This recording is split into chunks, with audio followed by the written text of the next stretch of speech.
예수님의 탄생을 우리가 기억하고 기뻐하면서 아기 예수님을 마음에 다 생각합니다. 이 가운데 아기가 어떤 존재인지 모르는 사람은 하나도 없습니다. 여기 계신 분들은 다 한때 아기였습니다. 그리고 여러분의 자녀들도 여러분이 품에 안은 아기, 강보에 있는 아기들, 여러분의 손주, 아기를 우리 다 알고 있습니다. 하나님께서 그 영원하신 독생자가 아기로 이 땅에 오셔서 강보에 쌓여서 구유에 누워 있는 그 모습을 오늘 이 시간 우리가 함께 우리 마음의 눈으로, 믿음의 눈으로 바라보면서요, 우리 예수님께 나와서 경배했던, 아기 예수님께 나와서 경배했던 그 동방박사들, 그 동방박사들의 모습을 생각하고 그 동방박사들의 경배에 담겨있는 뜻을 생각해보고 우리 성탄에 주신 하나님의 은혜를 마음에 받는 이 시간 될 수 있기를 바랍니다. 네. 여러분, 예수님께서 탄생한 지 얼마 되지 않아서 이 예수님 앞에 나와서 경배하러 온 동방박사에 대해서는 우리 성경 마태복음에 뿐 아니라 교회의 이 역사 속에 많은 전설들이 있어 왔습니다. 그래서 이들이 도대체 누구냐? 우리 박사라고 번역했는데 각주에 보면 점성가라고도 돼 있고, 또 어떤 교회 전통에 의하면 동방교회 같은데요, 그리스 정교회 같은 데서는 왕들이었다, 동방에서 온 왕들이었다 이렇게 표현도 하고요. 또 이 선물이 세 가지이기 때문에 세 명이다 이렇게 우리가 주로 추측을 하지만 세 명이라고 생각하는 전설도 있고, 또 그보다 사람이 많았다 이런 전설도 있습니다. 또 이들이 온 곳을 페르시아, 아라비아, 인도에서 가까웠다 이렇게 보는 사람도 있고, 그보다 더 멀리서 왔다 이렇게 보는 사람도 있습니다. 왜냐하면 뒤에 가면은 헤롯이 그 별이 나타난 시간부터 이 박사에게 묻고 2살 아래에 베들레헴에 태어난 아기들을 죽이는, 2살 아래 아기들을 학살하는 이제 그런 사건이 일어납니다. 그래서 2살 2년이라는 거죠. 그래서 아마도 별이 2년 전부터 나타났고 굉장히 멀리서, 굉장히 오랫동안 횟수로 1년, 2년 걸리는 그런 거리에서 굉장히 멀리서 온 것은 아니냐, 이런 가능성도 열려 있는 것입니다. 또 어떤 사람들은 여기에 3명은 각각 백인, 황인, 흑인 한 명씩 있어서 온 인류를 대표했다 이렇게도 보고요. 또 젊은이, 중년, 또 노년의 각각의 나이를 가지고 이 사람들이 와서 역시 온 인류를 대표했다 이렇게 보는 설도 있습니다. 성경은 그런 데 대해서 자세하게 이야기를 하지 않기 때문에 우리는 성경에서 그 이제 말하고 싶은 우리 여러 가지 가능성을 열어놓고 성경에 이제 근거해서 하나님이 우리에게 주시고 싶은 교훈을 함께 귀 기울여 보도록 하겠습니다. 먼저 이들이 어떻게 이렇게 구세주의 오심을 알고 이렇게 찾아올 수 있었을까 하는 것인데요. 또 별만 보고, 갑자기 어느 별이 하나 뜬 것을 보고 이들이 그 모든 이 유대인의 왕은 온 인류에게 뭔가 위대한 구원을 가져오실 분이다 이렇게 다 알고 오기는 어렵지 않겠습니까? 별만 본다고. 아마도 이들에게는 아마 전설에도 그런 이야기가 있는데요, 꿈이나, 바로 이제 요셉도 꿈으로 하나님 앞에 계시를 받지 않습니까? 그런 것처럼 이 꿈으로 하나님께서 또는 어떤 천사가 그들에게 나타나셔서 이 구세주에 대해서, 나심에 대해서, 구세주에 오실 것을 예고하고 이제 그 별을 또 가르쳐 줬기 때문에 이들이 그것을 이제 깨닫고 출발하게 되었을 것이다 이렇게 보는 것이 조금 더 합리적일 것 같습니다. 그리고 이 참 이상한 별, 이 사람을 인도하면서 움직이는 별이죠. 그 별의 인도를 받아 이제 이들이 나옵니다. 그러면 이들은 굉장히 먼 길을, 낯선 곳을 하나님의 뜻, 하나님의 지시를 받고 움직인 사람들이라고 할 수 있겠습니다. 이들이 동방박사로 이렇게 우리에게 지금도 회자가 되고 또 성경의 기록이 되고 이들의 경배가 굉장히 뜻있고 가치 있게 이렇게 기록이 되는 거, 이들이 베푸신 하나님의 은혜가 있는 겁니다. 이들은 하나님의 은혜 받은 사람이라고 할 수 있는데요, 바로 이제 그들의 우리 성경에 등장해서 우리가 보는 첫 번째 그들의 모습은 하나님의 뜻에 순종해서 그리스도께로 왔다는 겁니다. 할렐루야. 하나님의 뜻을 그들이 깨닫게 되자 그들은 여행을 하기 시작했습니다. 마치 창세기 12장에서 아브라함에게 하나님이 지시를 하죠. 낯선 곳으로, 내가 인도하는 곳으로 가라, 이렇게 지시를 하니까 아브라함이 본토 친척 아버지 집을 다 뒤로 하고 하나님의 뜻에 의해서 미지의 세계로 나아갑니다. 오늘 예수 그리스도를 향하여 나가는 우리 믿음의 발걸음에는 우리의 과거를 뒤로 하고 하나님이 우리를 인도하는 미래를 향해서 나가는 믿음의 걸음, 믿음의 결단, 믿음의 출발이 있는 줄 믿습니다. 그래서 이제 우리가 이 동방박사의 발자취, 아브라함의 발자취 다 같은 발자취인데요, 하나님이 우리를 부르시는 곳으로, 하나님이 뜻하시는 곳으로, 하나님이 부르는 은혜의 세계, 믿음의 세계로, 영생으로 나아가는 그 믿음의 길을 걸어가는 저와 여러분 될 수 있기를 바랍니다. 그럴 때 하나님은 이 결단을 하고 그들이 출발했을 때 이제 이들을 인도하시기 시작했습니다. 이들 앞에 이 별이 움직이는 거예요. 이 세상에 참 이런 별은 없는데요, 아주 특별한 별이 나타나서 이들의 앞길을 인도했습니다. 그래서요, 이들은 하나님 앞에 순종으로 하나님이 인도하는 그 믿음의 길을 가는 사람은 반드시 하나님이 이끌어 주시고 인도해 주신다는 것을 보였습니다. 오늘 저와 여러분의 삶 속에도 우리 하나님의 뜻 안에 걸어가고자 하고 살아가고자 하는 우리는 반드시 우리 하나님이 우리의 발걸음을 인도해 주실 줄 믿습니다. 우리 앞에 별을 주시고, 우리 앞에 불 기둥, 구름 기둥을 주시고, 우리 앞에 하나님이 나가야 될 표대를 주셔서 우리를 인도하시는 살아계신 하나님의 인도가 하나님의 뜻 안에 살아가고 믿음의 길을 걸어가는 저와 여러분의 삶 속에 반드시 주어질 줄로 믿습니다. 자, 그런데 이 인도가 말이죠, 별로 그냥 하나로 끝이 안 났어요.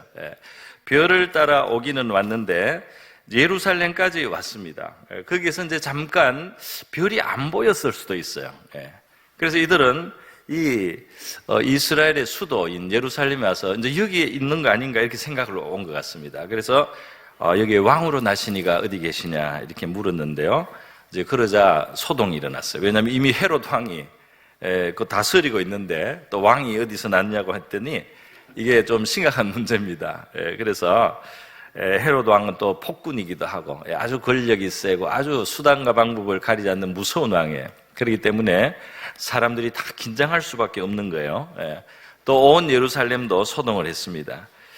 그럴 때 이제 이 감을 가지고 있는 거죠. 이 왕은 보통 왕이 아니고 하나님이 예언한 어떤 위대한 메시아, 위대한 어떤 구원자인가 보다. 그래서 대제사장과 백성의 서기관들을 모아서 이제 묻게 된 겁니다. 하나님이 여기에 대해서 아주 위대한 왕이 앞으로 구원을 이루실 큰 왕이 온다는 예언이 구약 성경에 있다고 하는데 구체적으로 어디냐 이렇게 물은 거예요. 그러자 이 대제사장과 백성의 서기관들이 이제 그 지식을 동원합니다. 그 지식을 동원하는데 그들은 사실 잘 알고 있는 거예요. 바로 성경 미가서 5장 2절에 이미 기록이 되어 있는 겁니다. 유다 땅의 베들레헴에 하나님이 이스라엘 다스릴, 사실은 이스라엘 이상으로 인류를 통치할 위대한 왕이 온다는 것을 이제 예고를 해둔 것입니다. 그래서요, 동방 박사들에게 이제 이것도 또 알려지는 것, 설명이 되는 겁니다.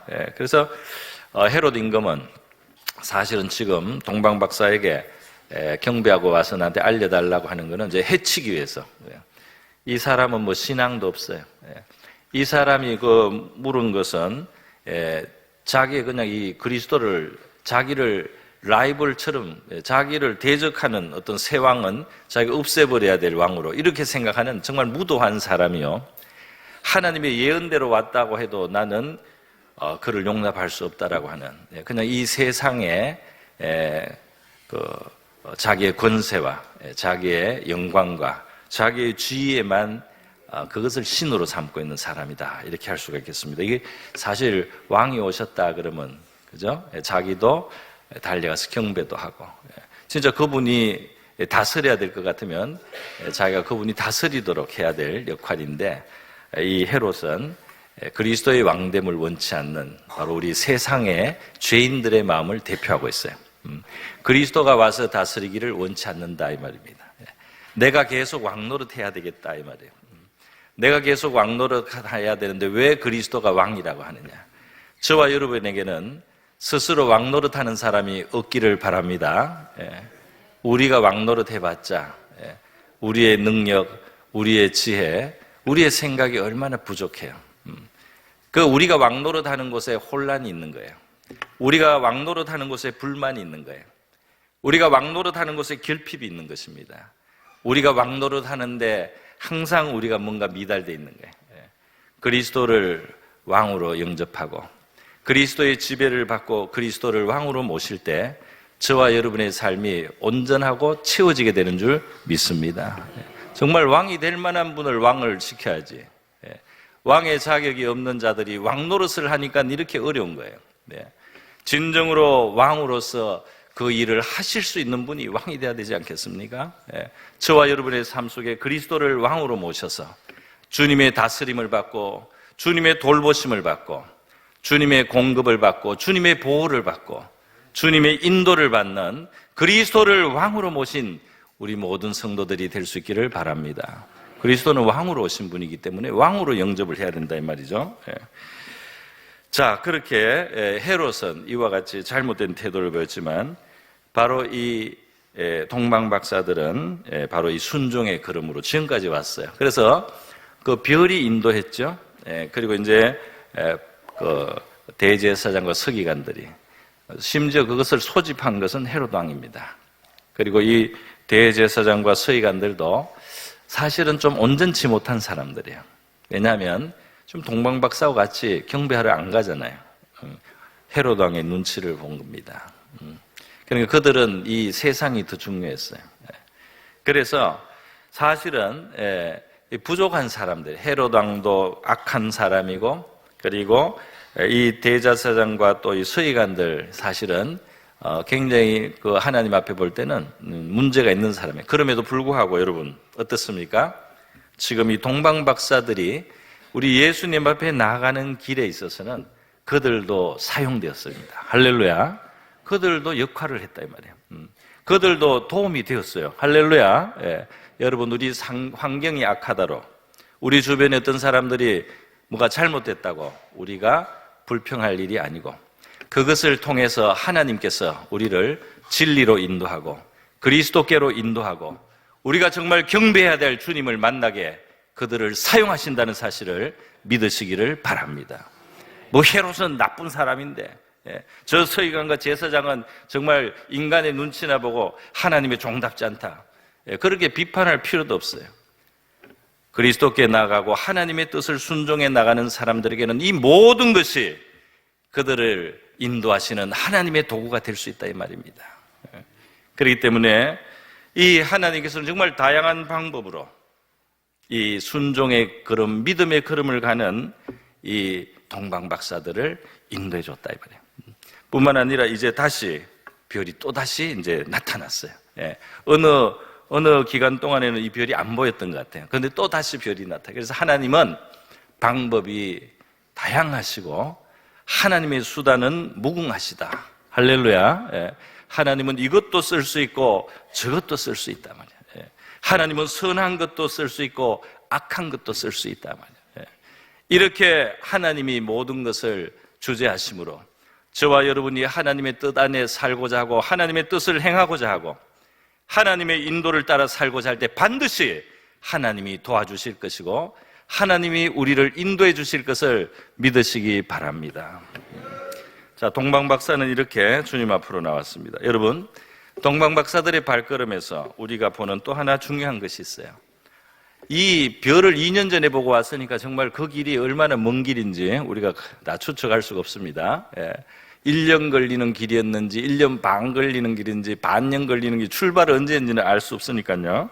그러나 먼 길이니까 고단한 길이고 힘든 길이 아니겠습니까? 여러 가지 위험 요소도 있을 수 있잖아요. 먼 길을 가다 보면 고대에 어려운 길이에요. 그러나 이들에게서 우리 특징을 볼 수 있습니다. 그것은 뭐냐면 이들의 기쁨이 여러 번 본문에 기록이 되어 있다 하는 것이에요. 그죠? 이들은 기쁨을 가졌어요. 10절에도 보면 그 별을 보고 매우 크게 기뻐하고 기뻐하였더라. 그렇게 되어 있지 않습니까? 이들의 기쁨이 표현이 되어 있습니다. 이들은 이제 그리스도께 점점 가까워지니까 기쁨이 커졌어요. 이제 그리스도를 만날 희망과 소망이 그들의 마음속에 이제 기쁨이 된 것입니다. 여러분, 믿음의 여정에는 기쁨이 있습니다. 할렐루야. 여러분이 하나님의 뜻대로 살아간대, 하나님의 뜻 안에 살아가고 하나님의 인도를 받아 살아갈 때 하나님은 여러분에게 위로를 주시는 줄 믿습니다. 위로를 넘어선 기쁨도 주시는 거예요. 예수님께서도 말씀하지 않았습니까? 너희가 내 계명을 지키면 내 사랑 안에 거하고, 내가 이러한 말을 하는 이유는 너희에게 내 기쁨이 너희 안에 있게 하려고, 너희 기쁨을 충만하게 하려 하노라. 할렐루야. 하나님은 기쁨을 걷어가시는 분이 아니에요. 하나님은 우리에게 진정한 기쁨을 주시는 분인 줄 믿습니다. 인간은 진짜 기쁨을 잊어버렸어요.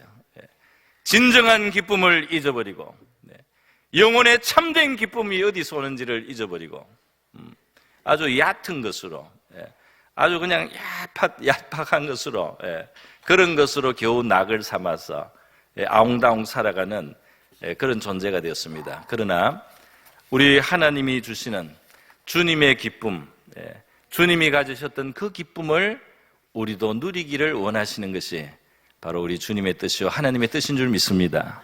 우리의 영혼 안에서부터 채워지는 기쁨, 그 기쁨을 하나님은 주시는데요, 우리 하나님의 뜻 안에 순종의 길을 가고 그의 인도를 따라가는 길 속에 이 기쁨이 감추어 있는 줄 믿습니다. 이 기쁨을 놓치지 않고 누리는 저와 여러분 될 수 있기를 바랍니다. 감옥에 가서도 기뻐가지고, 사도 바울이 항상 기뻐하라, 내가 다시 권하노니 기뻐하라, 이렇게 빌립보서에서 감옥에 있는 사람이 기쁨이 얼마나 충만한지, 기쁨이 충만합니다. 예수님의 제자들이 복음을 전하다가 매를 맞아도 오히려 기쁨이 충만해지는 희한한 경험을 했어요. 아니, 주님을 위해서 고난을 받는데 왜 이렇게 마음이 기쁘냐? 여러분, 우리의 영혼은 하나님의 손에 있습니다. 하나님이 기쁨을 채우면 기뻐지는 것이요, 하나님이 기쁨을 거두면 어디에서 기쁨을 얻겠어요? 하나님을 떠난 곳에서 얻는 기쁨이 참된 기쁨으로 될 수가 없다, 이 말이에요.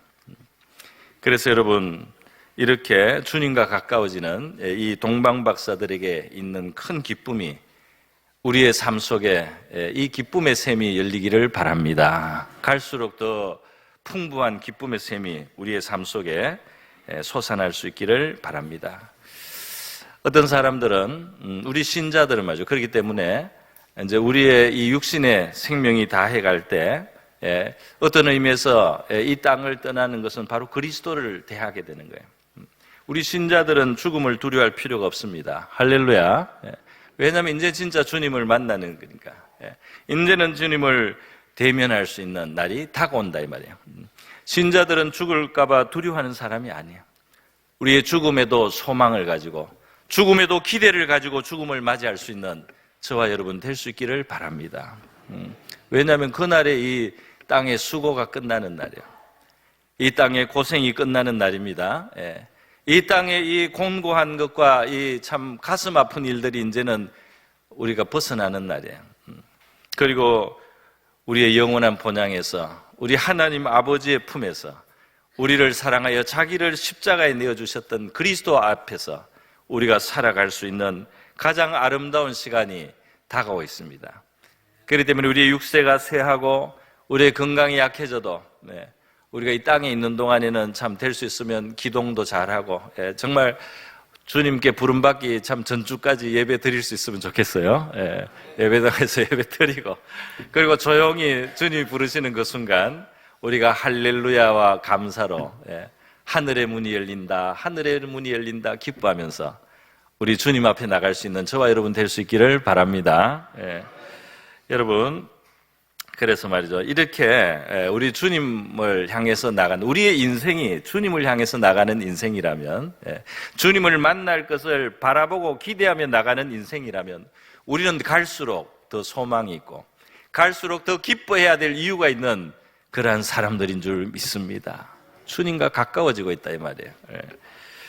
이것이 바로 우리 하나님의 뜻과 지시를 받아서 그리스도께로 나아가고 있던 동방박사들의 바로 복이었어요.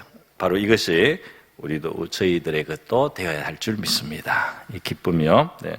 마지막으로 우리 동방박사들이 예물을 드리는 장면을 우리가 통해서 생각해 볼 점이 있습니다.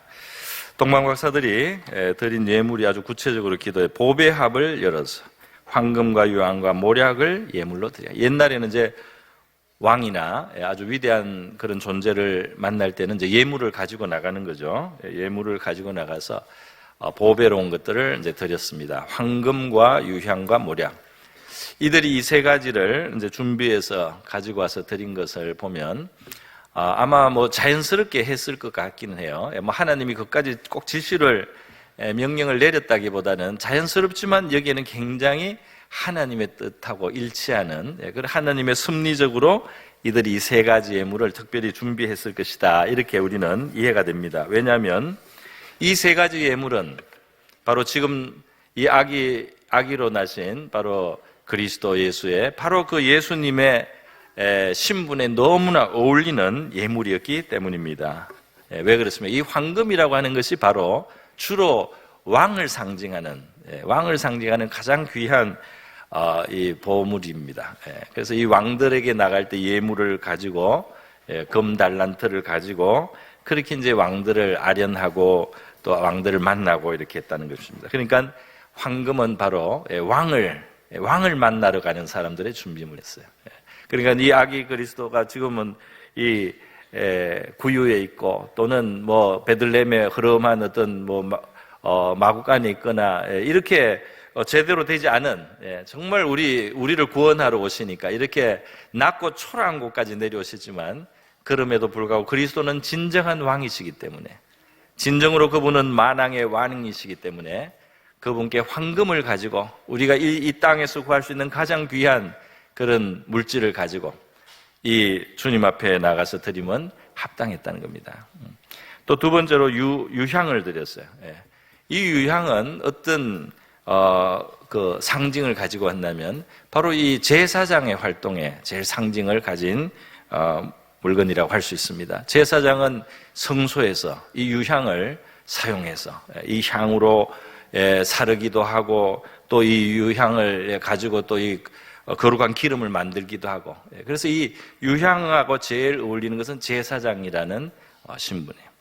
바로 예수님은 우리를 하나님 앞에 화목하게 하고 우리가 하나님 앞에 용서를 받게 하고 하나님의 은혜를 입게 하는 우리의 대제사장이시기 때문에 할렐루야 영원한 대제사장이기 때문에 구약의 수많은 아론의 후손들이 제사장 역할을 했지만 그것은 다 예수님을 나타내기 위한 그런 예표였다 이 말이죠. 그 예고편들이었다 이 말입니다. 정말 진정으로 우리를 하나님 앞에 화목하게 하실 수 있는 분, 우리의 죄를 다 용서받게 하실 수 있는 제사장, 우리가 하나님의 은총과 은택을 입게 할 수 있는 그 제사장은 바로 예수님 한 분이신 줄 믿습니다. 그래서 예수님께 유향을 드린 거예요. 자, 그리고 마지막으로 모략을 했습니다. 이 모략은 굉장히 비싼 향수 같은 건데요. 특별히 이 모략은 귀하고 비싸기도 하지만 이것이 상징하는 상징 속에는 이 죽음이 있어요. 다시 말해서 죽은 사람에게 바르는 가장 귀한 향수다 이 말이에요. 모략이. 그래서 이 모략을 가지고 예수님이 실제로 십자가에 죽으시고 이 장례되어서 그 무덤에 들어가게 되었을 때 이 모략 같은 것을 가지고 발랐단 말이에요. 예수님의 몸에 바르고 그랬습니다. 그렇기 때문에 이 모략은 바로 예수께서 아마 이 동방박사들은 그걸 다 알고 온 건 아니에요. 아닐 거라고 봅니다. 그러나 이들이 가진 이 예물, 드린 예물 속에 정말 그 아기 예수가 장차하실 일이 뭐냐 말이에요. 그것은 인류를 위해서 죽음의 자리에 가시는 겁니다. 할렐루야. 우리의 죽어야 될 그 죽음으로, 우리의 받아야 될 그 형벌로, 우리의 받아야 될 그 심판의 자리로 대신 가시는 그분에게 가장 귀한 모략을 드려서 우리의 감사를 표현하고 우리의 그 경외함을 표현하는 도구로 이 모략을 드린 것이 된 것입니다. 할렐루야. 그러니까 얼마나 합당한 예물이 되었습니까? 이들은 먼 길을 찾아와서 정말 수고하셨다고 발도 씻어 드리고 또 상을 차려 드리고 이렇게 참 그런 대접을 받을 만한 사람들인데 오히려 이들이 그 먼 길을 달려와서 우리 주님 앞에 이렇게 귀한 것들을 드리면서 경배를 드리고 있습니다. 참 그래서 아이들은 너무 참 하나님 앞에 많은 것을 드리고 있다, 이렇게 우리는 생각할 수가 있는데요. 그러나 우리가 생각할 점이 하나 있는 것 같아요. 그것이 뭐냐면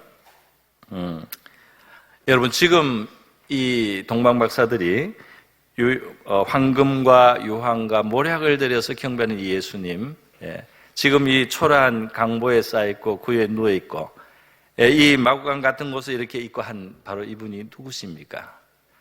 이분이 하늘의 영광을 뒤로 하시고 오신 분입니다. 하늘의 찬란한 영광을 다 버리고 오신 분이에요. 그래서 이 낮고 천한 땅에 오셔서 아무것도 할 수 없는 아기 같은 그런 모습으로 거기에 지금 내려오신 분이다, 이 말이에요. 그분이 버린 것들, 그분이 포기한 것들, 그분이 다 뒤로 접어두시고 오신 그 하늘의 영광을 우리가 생각한다면 이 동방박사들이 드린 황금과 유향과 모략이 귀한 것이긴 하지만 이 땅에 있는 초라한 선물 그리고 이 예물에 불과한 것입니다. 이 그리스도 앞에서는 그 모든 것들도 사실은 큰 것이 아니다, 이 말이에요. 우리 고린도후서 8장 9절에 이렇게 말씀하고 있습니다. 우리 주 예수 그리스도의 은혜를 너희가 알거니와 부요하시니로서 너희를 위하여 가난하게 되시면. 그리스도의 부요함은 우리가 상상할 수 없는 부요함이에요. 창세전부터 아버지와 함께 영광을 가지신 분이에요. 하늘의 영광이 그의 부요입니다. 그런데 너희를 위하여 가난하여지셨다. 너희를 위하여 지금 이렇게 강보에 쌓인 아기로 구유에 누이고 이 바람이 숭숭 뚫린 이런 집에서 그렇게 초라한 모습으로 지금 누워 계신 이 아기로 오신 바로 이분, 그분은 너무너무 부유하신 분인데 바로 너희를 위하여 이렇게 가난하게 되셨다. 그래서 이렇게 가난하게 되셔서 진정한 풍요와 진정한 부요, 영생과 하늘의 영광을 이루지 못하는 너희들에게 그 진정한 하나님의 부요를 주시기 위해서 이렇게 가난해지신 분이다. 할렐루야. 그렇기 때문에 너희들의 드리는 그 황금이, 너희들의 바치는 그 유향이, 너희들의 올려드리는 그 모략이 아무리 이 땅에서 귀한 거지만 이분 앞에 많은 것이라고 할 수가 없다, 이 말이에요. 이분 앞에 우리가 많은 것을 드렸다고 할 수가 없다, 이 말입니다. 아무리 귀한 것을 주님께 올려드려도 주님이 우리를 위하여 버리신 것보다는 훨씬 아무것도 안 된다, 이 말이에요. 그래서 우리는 우리의 최선을 다해서 주님 앞에 감사를 드리고 영광을 드리고 예물을 드리고 순종의 제사를 드리는 것이 합당한 줄로 믿습니다. 그래서 예수님 앞에 와서 이게 막 향유 옥합을 깨트려서 막 부은 그런 여인이 있잖아요. 많은 사람들이 낭비라 그랬어요. 여러분, 주님 앞에 낭비가 어디에 있어요? 예수님 앞에 어디에 낭비가 있단 말입니까? 하늘의 왕이 오셔서 하늘의 영광을 다 내려놓고 오셔서 이렇게 비천한 곳에 내려오셔서 그렇게 작은 아기로 그리고 고난의 자리로 내려오신 그분을 우리 인생이 드리는 그 무엇이 지나친 것이 되겠습니까? 그것은 오히려 합당한 거예요. 우리가 드릴 수 있는 최선의 것을 주님 앞에 경배하고 드리는 것이 너무나 당연하다 이 말입니다. 사실은 가장 최선의 것이 아니면 의미가 없어요. 의미가 없다는 겁니다. 그분은 우리의 찌끄레기를 받으실 분이 아니에요. 그분 우리가 쓰다 남은 것을 드릴 분이 아니다 이 말입니다. 그래서 말이죠, 고린도전서 6장에서는 너희는 값으로 산 것이 됐다. 너희는 값으로 산 것이 됐다. 너희 몸으로 하나님께 영광을 드려 우리 전체를 드려도 마땅하다 이 말입니다. 고린도후서 5장에서도 그가 모든 사람을 대신하여 죽으심은 살아계신 자들로 하여금 다시는 그들 자신을 위하여 살지 않고 그들을 대신하여 죽었다가 다시 살아나신 이를 위하여 살게 하려 하심이라. 여러분, 이 아기 예수로 오셔서 정말 피 흘리기 위해서 오셨어요. 그죠? 심판과 저주의 자리를 취하시기 위해서 오신 겁니다. 그렇게 해서 우리를 살리려는 거예요. 우리에게 영생을 주시려는 거예요. 우리를 다 씻고 천국의 백성이 되게 하시는 것입니다. 그래 오셨기 때문에 저와 여러분은 주님 앞에 마땅히 이 예물을 드리는 그 차원보다도 오히려 더 우리 자신을 온전히 주님 앞에 바쳐드리는 것이 합당한 줄 믿습니다. 그래서 여러분, 우리의 삶 전체가 우리 주님의 것이 될 수 있도록 주님의 손에 올려드릴 수 있기를 바랍니다. 주님의 손에 들어가면 놀라운 일이 일어나는 거예요. 그 어린아이의 도시락이 말이죠, 오병이어 보리떡 5개, 물고기 2마리면 주님의 손에 딱 들어가니까 어떻게 돼요? 그건 한 사람의 도시락이 아니고 수천 명을 먹이는 양식이 되었습니다. 할렐루야. 저와 여러분의 삶이 우리의 것으로 남아있는다면 작은 인생으로 그냥 가는 거예요. 그러나 저와 여러분의 삶이 주님께 온전히 들어진다면, 주님의 손에 붙잡힌다면, 주님은 우리의 인생을 통해서, 저와 여러분의 삶을 통해서 놀라운 일을 하실 줄 믿습니다. 하나님의 뜻이 이루어지고 하나님의 자비가 베풀어지고 하나님의 능력이 나타나는 그러한 삶이 될 수 있도록 우리 주님 앞에 진정한 예물로 우리 자신을 드릴 수 있기를 바랍니다. 그렇게 기도할 때 우리가 동방박사들, 그들은 이 먼 길을 통해서, 먼 길을 순종하여 옴을 통해서, 그리고 이 예물을 드림을 통해서 사실은 자신을 하나님 앞에 드린 거예요. 그들이 큰 기쁨을 얻고 하나님의 보호를 받고 돌아가게 됩니다. 오늘 저와 여러분의 믿음의 여정이 동방박사와 같은 복된 걸음 될 수 있기를 주님의 이름으로 축복합니다. 우리 다 같이 기도하겠습니다. 이 시간 기도할 때 이 땅에 오신 예수님 앞에 나와 경배드린 동방박사들처럼 저희들도 하나님의 뜻을 따라 날마다 주님께 더 가까이 나가는 삶이 되게 하시고 순종의 길에서 우리 하나님의 선하신 인도를 받고 우리의 순종의 발걸음 속에 더 큰 기쁨이 있게 되고 또 우리의 삶이 주님께 드린 삶이 되어서 주님의 역사가 나타나고 주님의 은혜가 풍성히 흘러가는 그런 우리의 삶이 되게 해달라고 다 같이 기도하겠습니다. 기도합니다. 거룩하시고 자비로우신 하나님 아버지 감사합니다.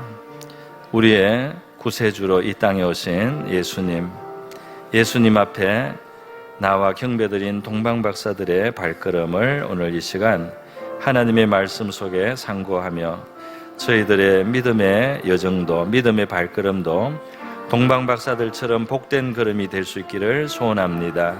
그들이 하나님의 뜻을 따라 걸어갈 때 먼 길 피곤한 여정이지만 그들의 길은 날마다 소망이 있는 걸음이었던 것을 기억합니다. 그들의 그 발걸음은 우리 하나님의 세밀한 인도하심이 있었던 복된 걸음이었던 것을 기억합니다. 그들의 순종의 걸음 속에 우리 하나님은 여러 가지 다양한 모든 수단을 통해 그들의 발걸음을 인도하셨고 그들을 그리스도께로 인도하여 주셨습니다. 그들의 걸음은 갈수록 기쁨이 있는 걸음이 되었습니다. 오늘 저희들도 주님 앞에 나가는, 주님과 더 날마다 가까이 나가는 우리의 삶의 마지막이 다가올수록 주님을 만날 기대를 가진 주님 그러한 소망의 삶이 되게 하여 주시기를 원하옵나이다. 우리 하나님 앞에 드린 하나님의 동방박사의 귀한 예물, 그 예물보다도 더 귀하신 바로 우리 주님이 우리에게 주신 은혜의 선물들, 하늘의 영원한 영광과 기업과 하나님의 사랑을 말로 할 수 없사오니 하나님 아버지시여, 저희들이 주님 앞에 합당한 것으로 화답하며 살아가는 우리의 삶이 되게 하여 주시기를 원하옵나이다. 하나님 앞에 드린 삶 속에 하나님의 놀라운 은혜가 하나님 나타나게 하시고 우리 하나님이 놀랍게 사용해 주시는 삶이 되게 하여 주시옵시고, 하나님의 뜻이 이루어지고 성취되며 많은 사람들에게 복이 되는 하나님 그러한 우리의 삶 되게 하여 주시고, 주님께 드려진 우리의 삶, 순종의 삶 될 수 있도록 주여 도와 주시옵소서.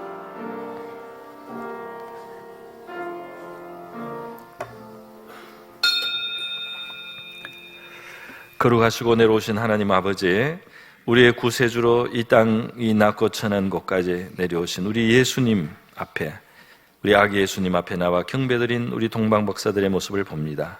저희들도 그들처럼 우리 하나님의 뜻을 따라 날마다 더욱 주님 가까이 나가는 삶이 되게 하여 주시옵소서.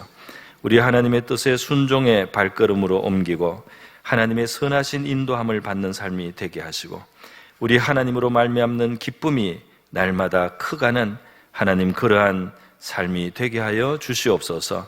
우리가 귀한 것을 주님께 드리는 것을 넘어서서 우리의 삶 전체가 우리 하나님 앞에 드려진 거룩한 예물이 되고 산제사가 되고 우리 하나님의 손에 올려드린 축복의 도구, 축복의 통로가 되게 하여 주시옵소서. 우리 주님과 함께 삶으로 말미암아 은혜가 넘치고 하나님께 영광을 돌리는 우리 모두의 삶이 되게 하여 주시옵소서. 고마우신 예수님의 귀하신 이름으로 기도드립니다. 아멘.